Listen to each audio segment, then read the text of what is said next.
오늘 본문 보니까 이제 갈대아인이라고 되어 있는 바벨론이 쳐들어오기 시작합니다. 벌떼같이 쳐들어왔겠죠. 쳐들어오니까 그제서야 이제 그 당시에 유다의 마지막 왕이죠, 시드기야라고 하는 왕이 예레미야에게 사람을 보내는 것입니다. 와서 좀 기도해달라, 하나님 앞에 복을 선포해달라, 이 기도하는 내용입니다. 1절 2절 보십시오.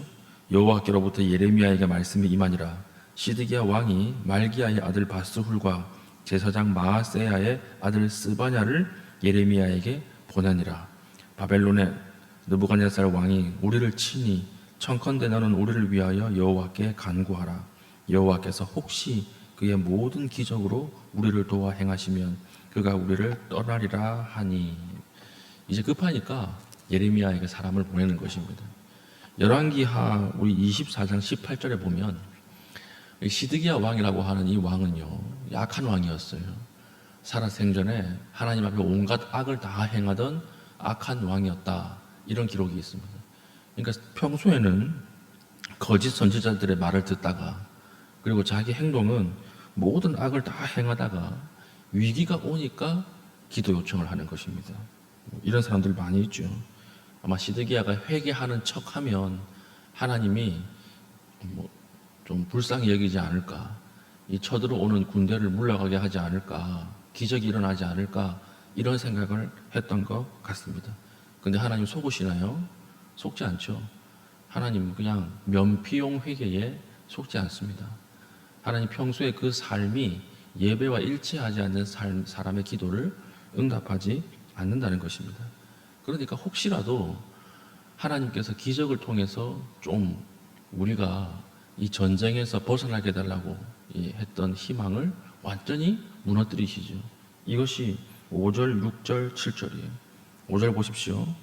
예레미야의 답변이 무엇입니까? 내가 든 손과 강한 팔, 곧 진노와 분노와 대노로 친히 너희를 칠 것이며.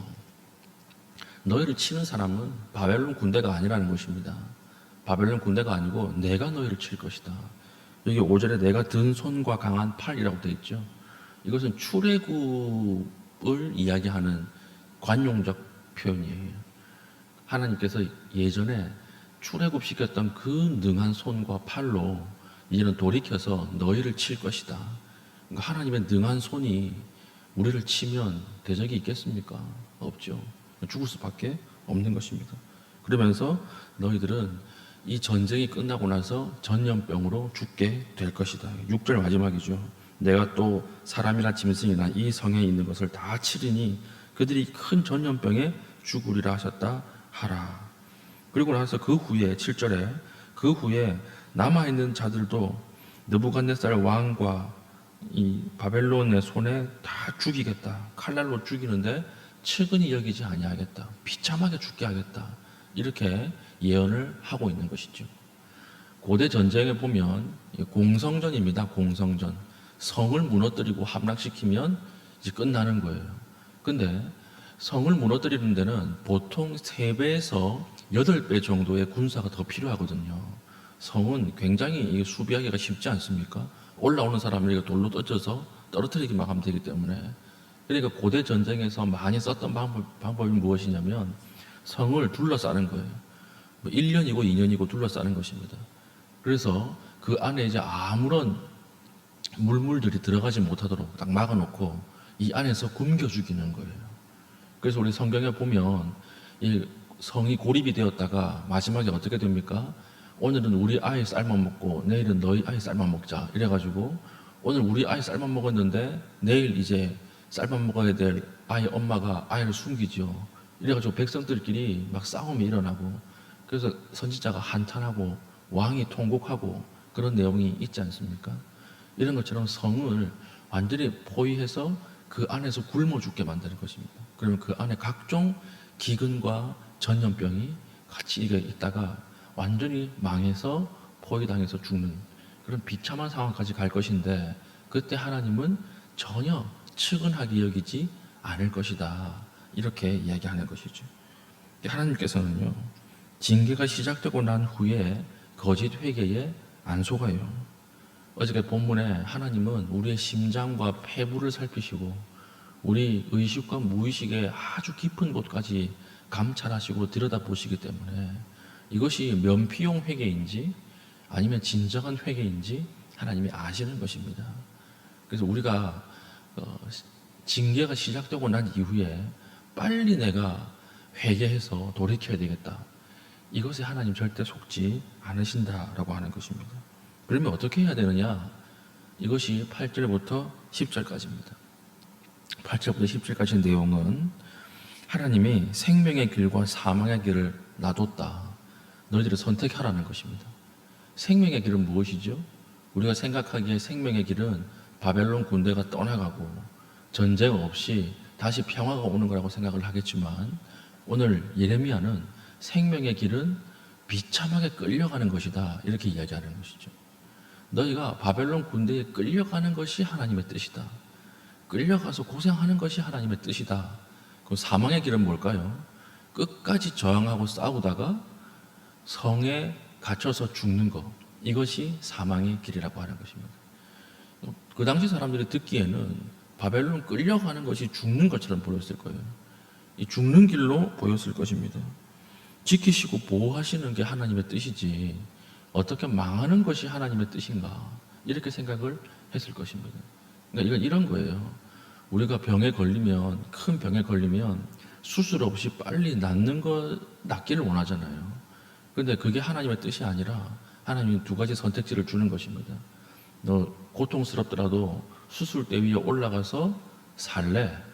아니면 수술할 수 있는 마지막 기회까지도 네가 차버리고 그냥 죽을래? 지금 이 두 가지 선택지를 우리에게 주신 것입니다. 이때 이 당시 사람들에게. 그래서 끌려가는 것이 하나님의 뜻이다. 살려고 하지 마라. 끌려가라. 그냥 편하게 끌려가라.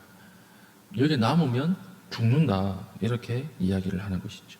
때로는 하나님의 뜻이 우리의 뜻과 다를 때가 있습니다. 그럴 때가 훨씬 많습니다. 그럴 때 어떻게 해야 될까요? 한 가지 살아갈 수 있는 방식은, 생명의 길은 한 가지예요. 그게 무엇이냐면 수동적으로 끌려가는 거예요. 그냥 아무런 저항 없이 아주 비참하게 끌려가는 거. 그것이 우리가 하나님 앞에 고난당할 때 고난을 이기는 유일한 길이다라고 하는 것입니다. 왜 그렇습니까? 우리가 우리에게 하는 일보다 하나님이 우리에게 하는 일이 훨씬 많아요. 하나님이 우리를 수동적으로 끌고 가실 때 하나님이 이루시는 일이 훨씬 많습니다. 요셉을 보십시오. 요셉은 꿈을 꾸었던 사람이죠. 비전을 가졌던 사람이죠. 그런데 그 인생의 대부분은 끌려다니는 인생이었어요. 수동적 인생이었습니다. 상인에게 팔려가지고 끌려가죠. 그 다음 보디발의 아내 모함으로 인하여서 그 보디발이라고 하는 사람에 의해서 감옥으로 끌려가죠.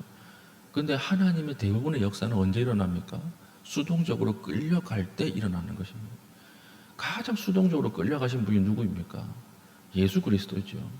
예수 그리스도 십자가, 예수님의 의지가 하나도 없었어요.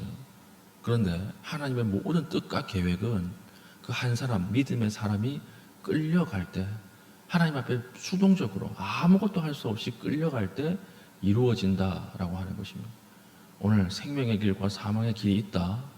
너희들이 살고 싶으면 수동적으로 철저하게 끌려가야 한다. 이렇게 이야기를 하고 있습니다. 오늘 우리가 하나님 앞에 기도하는 것들, 하나님이 나의 의지와 상관없이 강권적으로 끌고 가시는 부분이 있어요. 그때 어떻게 해야 됩니까? 벗어나겠다고 발버둥 치면 소용없습니다. 끝까지 아무것도 할 수 없이 괴롭지만 끌려가야 합니다.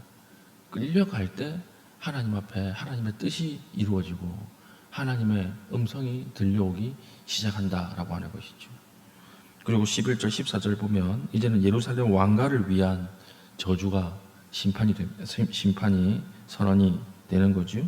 12절 보니까 여호와께서 이와 같이 말씀하시니라. 다윗의 집이여, 나는 아침마다 정의롭게 판결하여 탈취당한 자를 압박장의 손에서 건지라. 그러하지 아니하면 너희의 악행 때문에 내 분노가 불같이 일어나서 사르리니 능히 끌 자가 없으리라. 하나님께서 유다의 왕들을 왜 세웠습니까? 억울한 사람이 없게 하고 정의와 공평을 실행하게 하기 위해서 왕가를 세웠거든요. 근데 하나님의 왕가가 하나님의 정의와 공평을 실행하지 않고 자기의 욕심대로 우상을 숭배하니까 하나님이 이 유다의 왕과도 무너뜨리시는 거예요. 하나님께서 우리를 왕 같은 대제사장으로 부르셨죠. 왜 부르셨을까요? 이 세상에 억울한 사람이 없게 하기 위해서, 이 세상에서 정의와 공평을 우리를 통해서 실행하기 위해서 우리를 부르신 것이죠. 그런데 우리가 이 부르심에 응답하지 못하고 합당하게 살지 못하면 하나님은 자기 백성이라도 심판하고 치시고 무너뜨린다라고 하는 것입니다. 오늘 우리에게 하나님 복을 주신 이유도 무엇입니까? 이 정의와 공평을 행하고 살라고 복을 주신 거예요. 우리가 은혜를 주시는 것도 왜 주시는 거죠? 이 정의와 공평, 억울한 사람이 없게 하기 위해서 은혜를 주신 것입니다. 이것을 감당하지 못하면 하나님의 은혜가 이제는 하나님의 칼로 바뀌는 거예요. 하나님이 뺏어가시는 거예요. 우리가 하나님 앞에 이것을 깨닫고 오늘 하루도 우리에게 공평과 정의를 세워야 할 곳이 어디인지 떠올리고 기도할 수 있는 믿음의 신실한 주의 백성 될 수 있기를 축복합니다. 오늘 세 가지를 살폈습니다. 하나님 앞에 마음속 깊이 회개하는 자, 그 사람을 하나님께서 사랑하신다라고 하는 것이죠. 두 번째는 나의 때와 나의 상황이 하나님의 뜻과 맞지 않더라도 수동적으로 끌려가야 한다라고 하는 것이고, 세 번째는 우리가 왕 같은 제사장으로서 하나님의 백성으로서 하나님 앞에 받은 복을 가지고 이 땅의 정의와 공평을 실행해야 한다라고 하는 것입니다. 이 세 가지를 가지고 한번 기도하겠습니다. 하나님, 진실한 마음으로 기도하게 하시고, 하나님, 내 뜻보다 하나님의 뜻에 순종할 수 있게 하여 주시고, 이 땅에서 오늘 하루 내 삶 가운데 공평과 정의를 실현할 수 있도록 복을 허락하여 주시옵소서. 이 세 가지를 하나님 앞에 기도하고 개인적인 기도의 제목으로 기도하신 이후에 자유롭게 돌아가시겠습니다.